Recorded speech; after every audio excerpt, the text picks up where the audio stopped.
Hello guys, my name is Savannah Reed, and today I will be presenting this presentation about my research essay. It's on the making of a murderer, which is the impact of childhood abuse and neglect on concurrent violence in adulthood. So I hope you enjoy. So, serial killers. The topic of a serial killer has been a huge thing in the public attention for decades. This is likely due to the horrific nature of these crimes, more importantly, the chilling history by the person who commits these acts. When you think of a serial killer, you may traditionally think of like a male with a creepy nature, maybe somebody who drives a white van or abducts people and might be somewhat of a recluse. This is true in some instances, and people don't have these notions for no reason, but the fact of the matter is every killer is different. And the three I'll be talking about today truly show how history matters.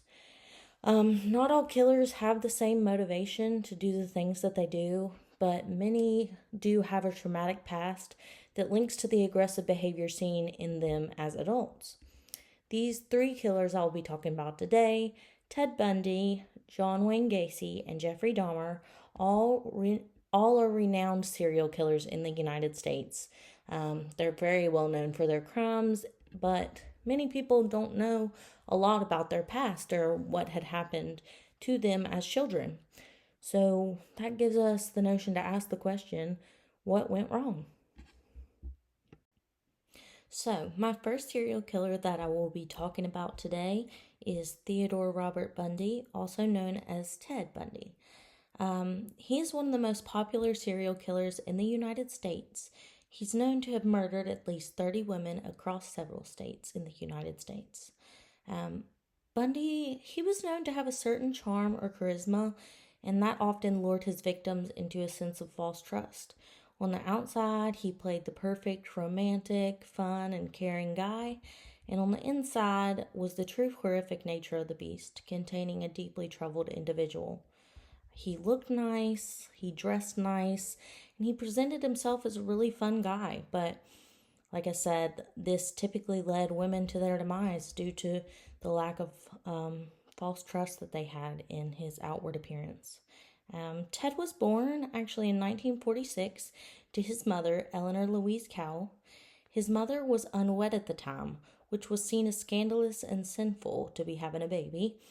Due to this, Ted was raised under the assumption that his grandfather and grandmother were his parents, while his real mom, Eleanor, was his sister. Due to this deception, Ted was left to deal with an identity crisis at his very young age. After finding this out, it's said that Ted never forgave his mother for lying to him, and this led him to carry a sense of betrayal with him throughout his life. So that's one of the things that really led to his emotional neglect as a child. And the other thing is kind of bigger in terms of violence in adulthood was his grandfather, Samuel Cowell, who Ted thought was his father for several crucial years of development, was known to be a very violent man. This exposed Ted to violence at a very early age, especially toward animals and women.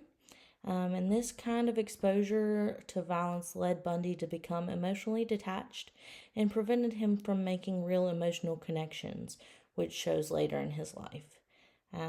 Ted had romance with several women and still committed the atrocity and the horrendous acts that he did, which really shows the linkage between childhood emotional neglect, physical neglect, stress, things like that in those crucial periods of time, just correlating back to his adulthood.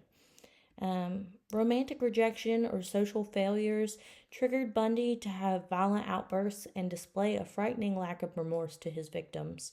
Up until the end, really, Bundy denied it. He had a large fan base of women who thought this character, this charismatic person, was was innocent, and he really showed his true colors toward the very end.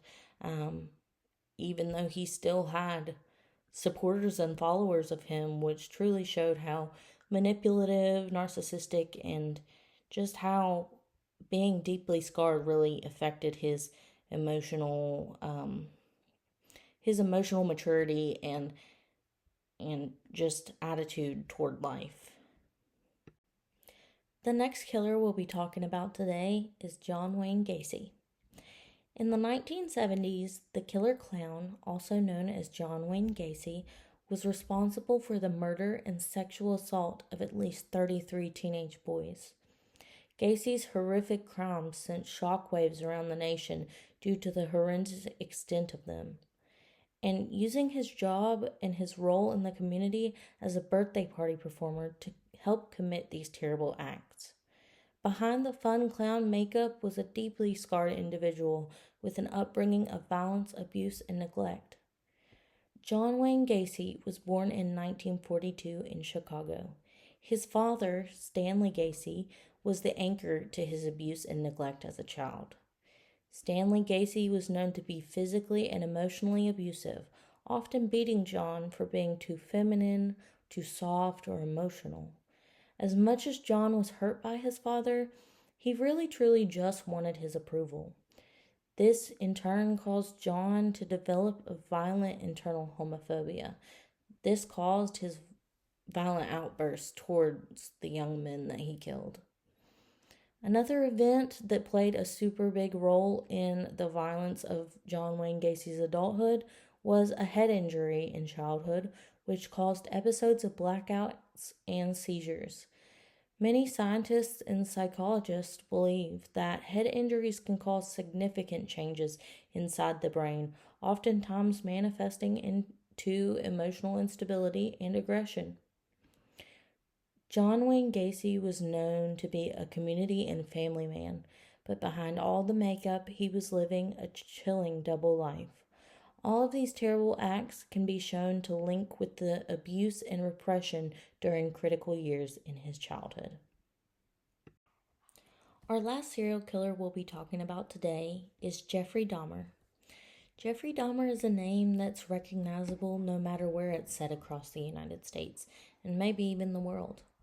This American serial killer is known for some of the most gruesome crimes in United States history, including things like necrophilia and cannibalism. Dahmer is known to have murdered and dismembered 17 young men between 1978 and 1991. Jeffrey Dahmer was born in Wisconsin in 1960 to Father Lionel and Mother Joyce. His mother and father had a very strained relationship, often neglecting Jeffrey's emotional and physical needs. His parents' relationship ultimately ended in divorce, but during these times, Jeffrey experienced severe emotional neglect and lack of attention from his parents. This solidified a sense of emotional numbness and instability into Dahmer at a very young age. In these critical developmental years, Jeffrey started to show an alarming fascination with dead animals. This turned into Dahmer killing neighborhood pets and other animals in secret when he could. His lack of social development and interest in dead animals caused an alienation from his peers. During this isolation, Jeffrey turned to alcohol to numb himself, which led to alcoholism in his mid-early adult years. He tried using alcohol in his adult years to suppress his unnatural desires, but that obviously didn't work. In Jeffrey's case, his drive to kill stems from an extreme sense of emotional neglect and abandonment formed in crucial childhood years. Findings suggest that Dahmer's killings were suggestive of a strong behavioral addiction. Even Dahmer, when questioned about his crimes, said that he knew what he was doing was wrong, but it was like he felt a compulsion and couldn't stop. Research and theories. During my research, my main goal was to find evidence to make the connection between childhood trauma, abuse, and neglect to violent and abnormal behaviors in adulthood. I found 3 priority foundations that support this claim. The first is behavior sequence analysis. Behavior sequence analysis is used to show significant links between behaviors and events across someone's lifetime. This is the key when talking about serial killers and including childhood trauma to help determine why someone could have ended up like this. The second foundation is called the McDonald Triad. This triad exhibits bedwetting, fire starting, and cruelty to animals, making up a strong foundation for a child to become a serial killer or have violence in adulthood. All three men we previously talked about, Ted Bundy, John Wayne Gacy, and Jeffrey Dahmer, have exhibited one or more of these traits during my research. These are unnatural traits for children and show the link between maladaptive behaviors in childhood to violence in adulthood. The last foundation I'll be talking about is attachment theory. This theory states that early attachment-related experience like separation, inconsistency, and harsh treatment by caregivers lead to extreme emotional disorders in adulthood.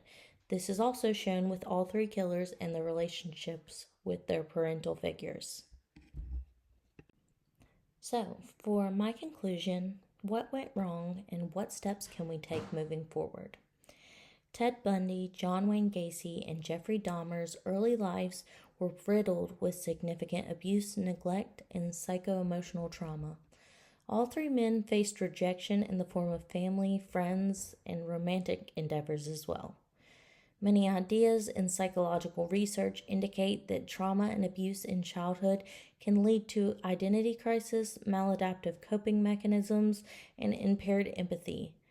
Understanding facts behind violent behaviors in adulthood does not excuse the actions of these killers or anyone willing to take a life or commit such gruesome crimes. However, taking the necessary steps to educate yourselves on cues to provide early intervention for children in emotional distress and offer mental health support for children in need can truly make life or death difference in the future. Stable caregiving, attention and affection, and emotional balance truly provide the framework for intervention and aid in children. When reviewing the horrific crimes of the past and present killers, using an evidence-based, compassionate approach to children with abuse and trauma may be one of the greatest ways to prevent the next generation of violence. Thank you so much for watching.